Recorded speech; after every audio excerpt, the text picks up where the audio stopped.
Olá, está no ar o nosso Conexão Guanaré, um programa recheado de muita história, cultura, imagens belíssimas, como você vê aqui, do Mirante da Balaiada.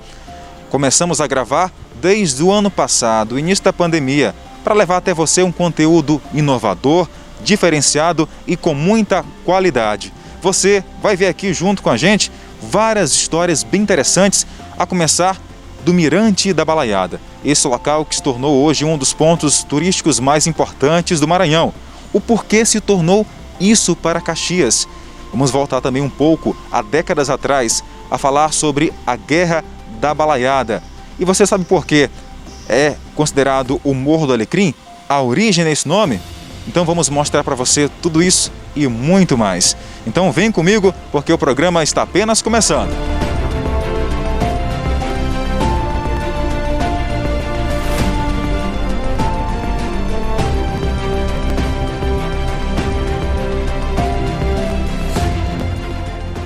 No leste maranhense, na faixa de terras verdejantes, banhadas pelas águas cristalinas do rio Itapecuru e de vários outros cursos de água perenes e por inúmeros riachos não perenes, localiza-se a cidade de Caxias.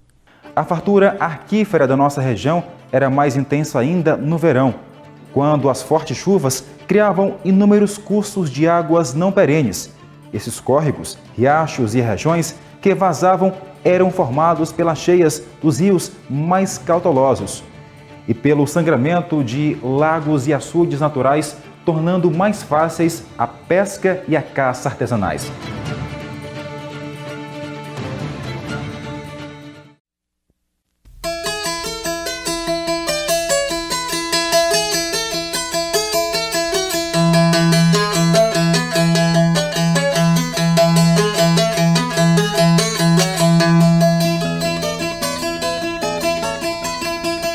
Uma terra com essas características certamente foi habitada desde os primórdios por muitos povos de várias etnias que devem ter lutado bravamente para conquistar a primazia de viver nesse lugar. Os documentos históricos que chegaram até a nossa época registram a ocupação dessa faixa do solo maranhense pelos índios Timbiras e Gamelas, que conviveram pacificamente com os brancos durante a ocupação francesa. A essa terra que eles lhe enchiam de fartura e de vida, os indígenas chamavam de Guanaré. No século XVII, com o movimento de entradas e bandeiras no interior maranhense, tendo por objetivo o reconhecimento e a ocupação das terras às margens do rio Itapecuru, teve início a ocupação portuguesa, com missionários jesuítas estabelecendo-se efetivamente na região. Os índios se refugiavam nas florestas e montanhas, e boa parte deles foi escravizada e vendida. No século XVIII, os portugueses, que haviam se estabelecido nas aldeias abandonadas, edificaram a igreja Nossa Senhora da Conceição e deram à nova povoação o nome de Aldeias Altas. O nome provavelmente vem da contraposição às primeiras aldeias já estabelecidas no Baixo Itapecuru. Nos primeiros documentos de que se tem notícia, e que foram juntamente aqueles remetidos pelos missionários jesuítas para Roma e Lisboa, a localidade é mencionada com o nome Guanaré. Caxias, o primeiro nome atribuído a Caxias é exatamente Guanaré, né? A TV Guanaré, né? É o primeiro nome que Caxias recebe, né? Então Guanaré, na linguagem tupi, guarani, guanã, pintura e ré diferente. Então Caxias, ela já nasce, o seu primeiro nome a partir dessa aldeia Guanaré que ela existia. Com a construção, ainda no século XVIII, da Capela de São José, apareceu também, por vezes, com o nome de São José das Aldeias Altas. A povoação ganhou um título de prerrogativa, de vila, com a denominação de Caxias das Aldeias Altas. O nome foi reduzido para Caxias em 1836, quando a vila foi elevada à condição de cidade. Segundo a maioria dos historiadores, o nome Caxias foi dado ao município como referência a uma freguesia em Portugal, com idêntica denominação, um costume muito comum aos lusitanos da época, que queriam, de alguma maneira, ter a lembrança de sua nação, já que estavam do outro lado do Atlântico. Para o professor Basílio de Magalhães, a grafia correta do topônimo seria Caxias, escrita com CH, já que, segundo ele, a denominação é proveniente de Caxia, nome dado à esponja flor do arbusto Corona Christi, essa que você vê aí na imagem. A grafia da palavra Caxias, no passado, foi grafado com CH e hoje escrevemos com X. Então, a história de Caxias, ela remonta ao século XVII, né, por volta do século XVII, né, com as entradas e bandeiras. E o nome da nossa cidade, né, ele se reporta a uma antiga quinta que existia na fazenda de Marquês de Pombal, em Portugal. Então, fala-se de uma planta chamada Corona Christi, em forma de cacho. Então, cacho, cachopa, Caxias. E essa grafia, né, Caxias com CH, tem a ver com esse cacho, também grafado, né, com CH. Caxias, ela tem datas marcantes no seu histórico, como 31 de outubro de 1811, quando a cidade é elevada à categoria de vila. O dia 5 de julho de 1836, onde a cidade onde é elevada à categoria de cidade pela lei provincial número 24. Então, nossa cidade tem essas datas que são importantíssimas. E temos ainda uma data marcante, que é 1º de agosto de 1823, quando Caxias faz sua adesão à independência do Brasil. A história de Caxias é muito controversa, porque poucos documentos antigos chegaram até nós. Muita coisa foi perdida ou destruída, principalmente no período da Guerra da Balaiada. O que nós sabemos mesmo sobre os primórdios de Caxias é que essa terra é cheia de dádivas para os indígenas que a escolheram para viver. Caxias, ela começa o seu processo histórico ainda no século XVII, né, meados do século XVII, com a história das entradas e bandeiras, né? Mas os relatos que nós temos mesmo, verídico, até nos relatos de Milson Coutinho, no livro Caxias das Aldeias Altas, é no século XVIII, né, mais precisamente 1741, com o jesuíta Gilberto Malagride, e também com o padre Antônio Dias, né, que em 1741 ele vai organizar administrativamente a cidade, a margem esquerda do rio Itapecuru, onde hoje é o bairro Trezidela, né? Então, por isso Trezidela, por conta das aldeias que existiam aí, as aldeias Timbiras, Gamelas e Guanarés. Então, esse é o processo inicial da nossa história. Desde o primeiro contato até o estabelecimento definitivo de uma freguesia na região do Alto Itapecuru, houve a participação dos missionários jesuítas na formação histórica de Caxias. Com a construção da primeira igreja, o povoamento teve um grande crescimento. Tornou-se uma vila das mais importantes no contexto social, econômico e espiritual do estado do Maranhão. Os primórdios da história de Caxias estão ligados à missão jesuítica aqui em Caxias, através de Gabriel Malagride e padre Antônio Dias, né? Então eles vão organizar administrativamente a cidade, a margem esquerda do rio Itapecuru, onde hoje a igreja é Nossa Senhora de Nazaré, ou seja, a primeira igreja que foi edificada em Caxias como uma pequena capela de palha foi essa igreja. O que acontece? Por que Caxias não reconhece a igreja de Nazaré como a primeira igreja, e sim a igreja matriz Nossa Senhora da Conceição e São José? As pessoas sempre perguntam quando visitam o museu e vê ali a nossa maquete. Porque essa capela, em 1760, com a expulsão do jesuíta, essa capela ela foi abandonada, então ela ficou esquecida lá. Então, depois da expulsão dos jesuítas, foi um verdadeiro retrocesso na história, principalmente da educação em Caxias. Para você ter uma ideia, Jardel, Caxias passa aproximadamente 40 anos sem ter educação, sem ter escola para a população caxiense depois da saída dos jesuítas aqui em Caxias. Muita gente pensa que o nome de Caxias é proveniente do militar Luiz Alves de Lima e Silva, patrono do Exército Brasileiro. Mas é exatamente o contrário. O militar Luiz Alves de Lima e Silva foi condecorado com o título Duque de Caxias, por conta da sua participação na Revolta da Balaiada, cuja última batalha ocorreu na cidade de Caxias.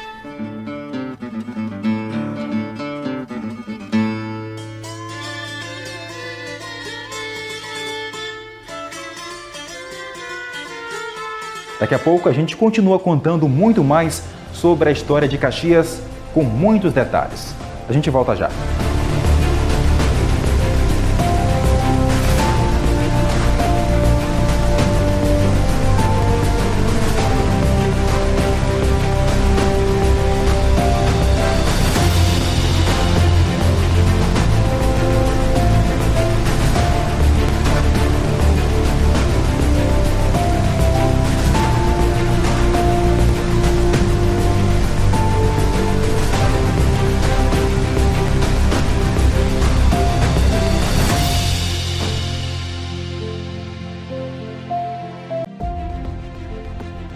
Caxias foi palco de batalhas e lutas pela liberdade e pela emancipação do nosso povo.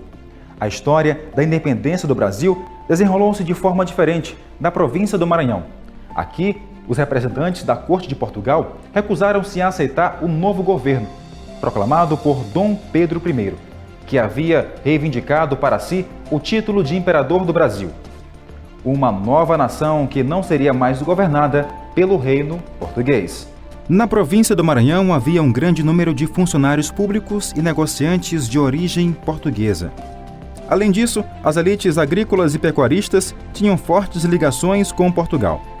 Não podemos esquecer que os filhos dos ricos fazendeiros e negociantes eram enviados a Portugal para estudar e, quando voltavam, faziam parte de um círculo muito elitizado, de pensamentos e modos lusitano-europeus. O Maranhão, nessa época, era uma das províncias mais ricas do Brasil português. Havia um tráfico marítimo intenso com Lisboa, por causa da maior proximidade com a Europa, o que tornava mais fácil o acesso e as trocas comerciais com a metrópole do que com o restante da colônia. Quando a independência foi proclamada em 1822, a Junta de Governo de São Luís recusou-se a reconhecer o Império e mobilizou as tropas lusas estacionadas na província. A junta controlava ainda a região produtora do Vale do Rio Itapecuru, onde o principal centro era a Vila de Caxias. Esta foi a localidade escolhida pelo major João José da Cunha Fidié para se fortificar após a retirada da Batalha do Genipapo, lá no Piauí, para onde havia sido enviado com o objetivo de sufocar o movimento nativista. No entanto, as tropas liberadas por Fidié foram definitivamente derrotadas. E em 7 de agosto de 1823 foi assinada a rendição e adesão do Maranhão à independência. O último extrato do país que adere, que se torna independente, é Caxias, a 1º de agosto de 1823. O capitão João da Costa Alecrim, Salvador Cardoso de Oliveira, o major, e o famoso João José da Cunha Fidié, o português, que aqui foi derrotado. No dia 13 de dezembro de 1838, começou a Guerra da Balaiada, uma das maiores e mais significativas rebeliões populares já registradas em terras do Maranhão, e com forte repercussão em todo o país. A Guerra da Balaiada, ou Guerra dos Bentivis, se iniciou por questões políticas entre partidos, mas acabou por ser assumida por vaqueiros, artesãos, homens sem posses e, em geral, quilombolas, que lutavam contra o recrutamento forçado com as forças militares e contra os desmandos de chefes políticos locais. Então, no Morro das Tabocas, hoje Morro do Alecrim, próximo ao Memorial da Balaiada, nós sabemos que foi onde as tropas do Fidié foram derrotadas, entregaram suas armas, não é isso?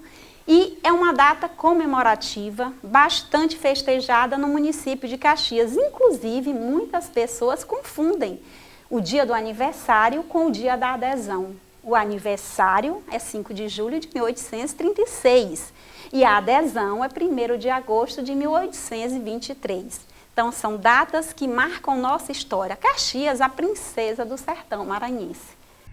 Inicialmente, a revolta opunha os liberais, chamados de bentivis, e os conservadores, chamados de cabanos, que estavam no poder e tinham o apoio do governo central. A principal causa da revolta foi a detenção do irmão do vaqueiro Raimundo Gomes, o Cara Preta, motivada por uma acusação injusta feita pelo subprefeito da Vila da Manga, José Gito, um cabano. No dia 13 de dezembro de 1838, Raimundo Gomes, com 9 outros homens, invadiram o edifício da cadeia pública da povoação e libertou-o, reforçando seu grupo, com os prisioneiros soltos e 22 soldados encarregados da segurança policial da vila.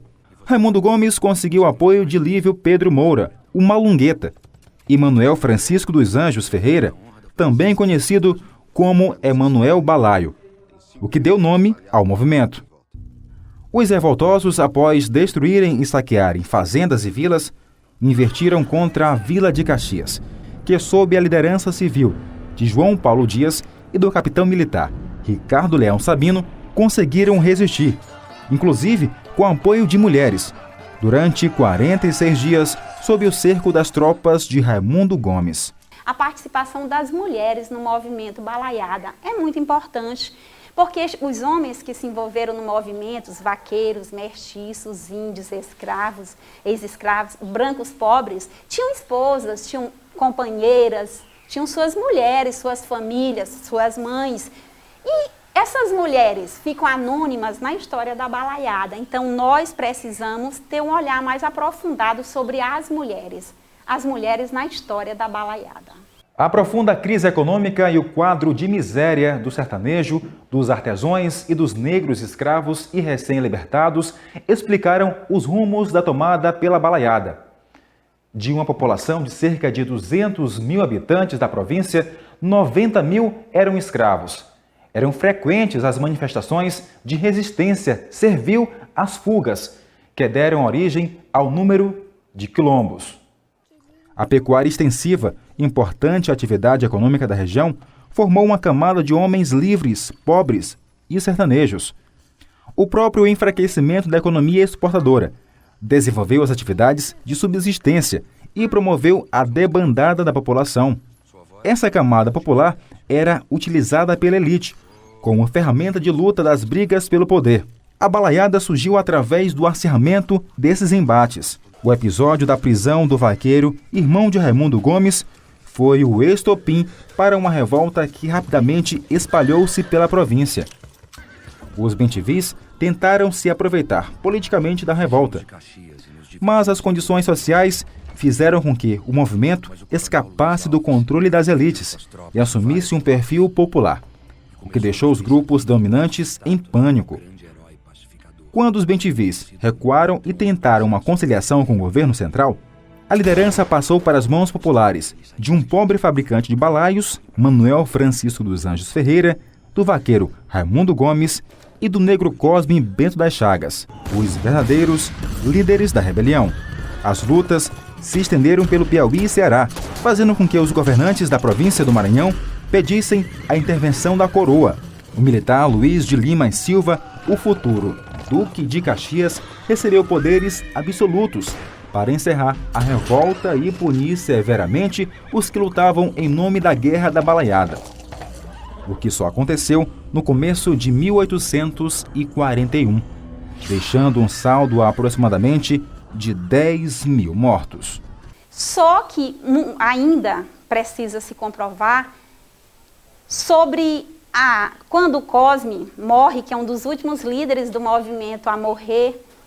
Já fala-se antes que a balaiada tinha terminado, mas a balaiada não acaba, como diz, antes da morte de Cosme. Ela só finda-se quando ele morre. E ele morre em setembro de 1842. Então, como é que Cosme Bento das Chagas, o famoso negro Cosme, o líder das liberdades bentivis, fim da sua vida em 1842, e nos livros que nos são repassados, na maioria das pesquisas, se coloca que a balaiada acaba em 1841.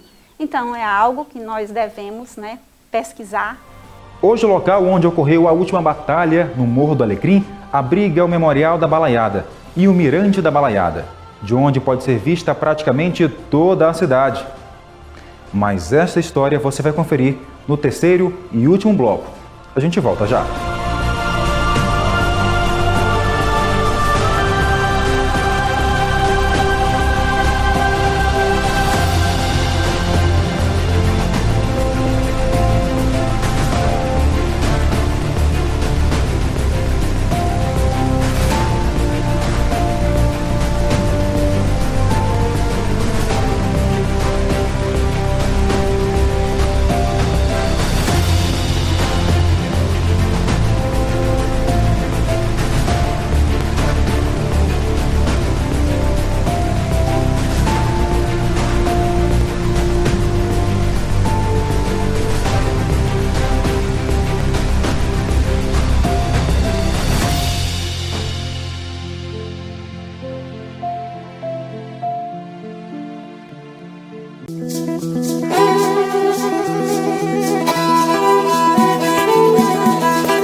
A história de Caxias é rica e vigorosa como nossa gente. Aqui do alto do Morro do Alecrim, hoje podemos lançar um novo olhar sobre nossa terra e nossa gente. Um olhar sobre heroísmos e dedicação, mas, sobretudo, uma visão comprometida com o nosso patrimônio histórico, com o presente e com o futuro. Caxias é uma cidade que quem nasce em Caxias, a gente costuma dizer, quem bebe da água de Caxias, quem não é daqui, acaba voltando. Então Caxias é a nossa eterna princesa do sertão, é a cidade que a gente ama, que a gente tem muito orgulho. Não existe somente uma visão dos fatos. Além do que dizem os documentos escritos ou acomentados por quem venceu as batalhas, é necessário também ouvir as narrativas de quem foi vencido. No entanto, teve a maior vitória, o fato de mudar o curso dos acontecimentos. Por esse motivo, foi construído o Mirante da Balaiada, de onde se pode ver praticamente toda a cidade de Caxias. Daqui podemos ver os templos históricos mais importantes e as construções mais representativas do período neoclássico português. Podemos encontrar grandes exemplos desse período áureo, de enormes riquezas. No Centro Histórico de Caxias, onde se mostra como a nossa gente possui uma rica diversidade cultural, destacando-se além da literatura, o acervo arquitetônico, com igrejas, casarios e monumentos do século XVIII e XIX, marcas de uma história de resistência pelo movimento nativista e de emancipação econômica, bem como as manifestações espontâneas da cultura popular da região dos Cocais. Caxias tem uma arquitetura herdada do século XIX, início do século XX. O estilo português está presente nos monumentos tombados e casarões. Exemplo disso, o Palácio do Comendador e empresário Alderico Silva, que é destaque na Princesa do Sertão Maranhense. Construído em estilo neoclássico europeu, com adereços e detalhes em alto relevo, estátuas e adornos que remontam às construções francesas e portuguesas, possui ainda peças autênticas na entrada e no interior. A mobília veio de Paris e de outros centros europeus, como também hábitos de manter cômodos para atos sociais específicos, como sala de estudos, sala de jantar, sala de músicas, quartos de hóspedes e muitos outros. E a gente vai encontrar a casa do Alderico Silva como uma das grandes referências em Caxias. Por que ela se diferencia das demais? Justamente pela sua questão, não só da volumetria, que é uma casa, um palacete, considerado um palacete, mas devido às suas características arquitetônicas que a gente herdou dessa aprendizagem que a arquitetura teve, que são os afastamentos laterais e frontais. Se você comparar as casas antigas, você tinha as salas, os quartos direto para a calçada, para a rua. Na casa do Alderico Silva, você tem uma mureta, você tem um jardim na frente, você tem os jardins laterais. Então, isso é uma característica das epidemias que nós enfrentamos no mundo, porque esses afastamentos eles ajudam na circulação do ar, você ajuda na iluminação e os higienistas na época descobriram que a ventilação e a luz eram os fatores que contribuíam para que as doenças diminuíssem no ambiente.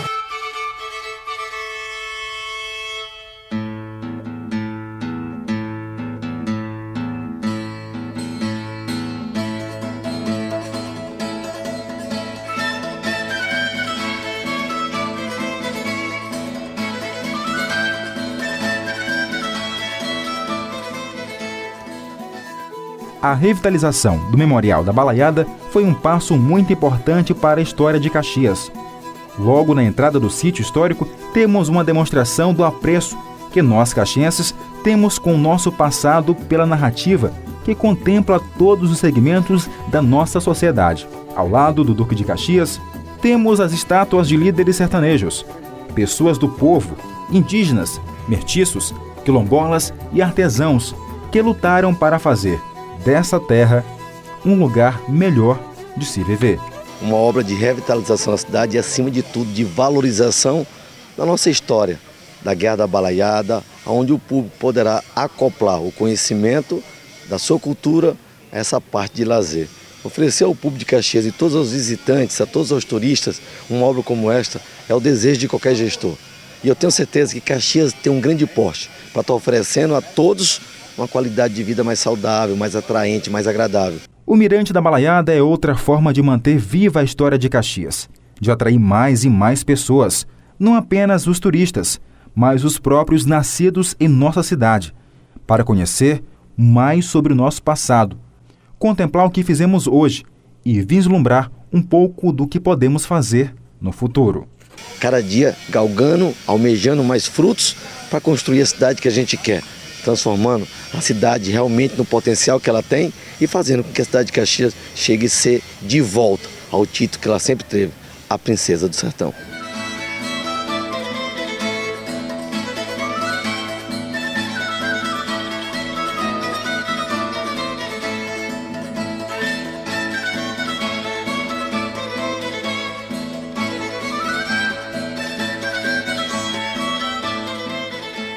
O Mirante, ele reúne uma série de aspectos culturais. Aqui a gente tem o Forte da Balaiada, a gente tem o Memorial da Balaiada, nós temos artesanato, nós temos gastronomia.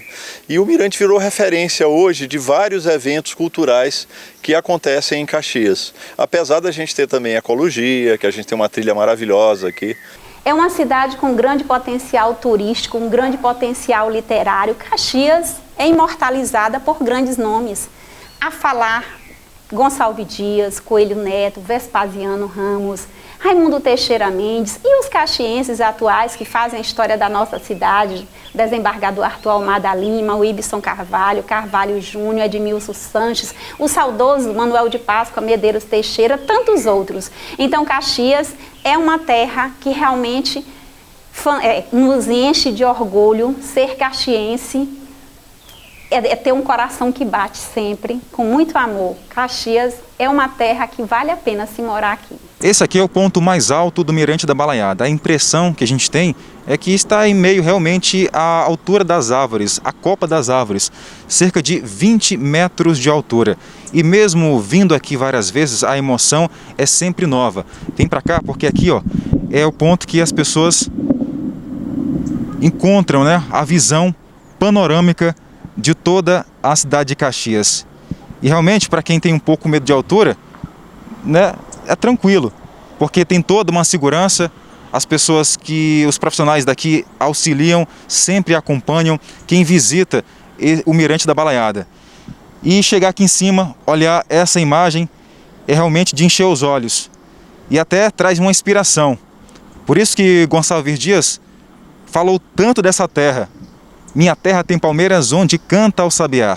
As aves que aqui gorjeiam, não gorjeiam como lá.